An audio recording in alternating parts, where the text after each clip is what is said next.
Representing the beauty of her country, Danube kangujam graces the stage in a national costume inspired by the lotus, the national flower of India. From her homeland of Manipur blooms the rare Shirui lily, a flower found nowhere else in the world.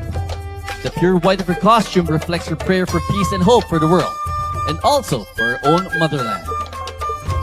Adorned with golden jewelry, Danube honors India's strength, prosperity, and timeless traditions.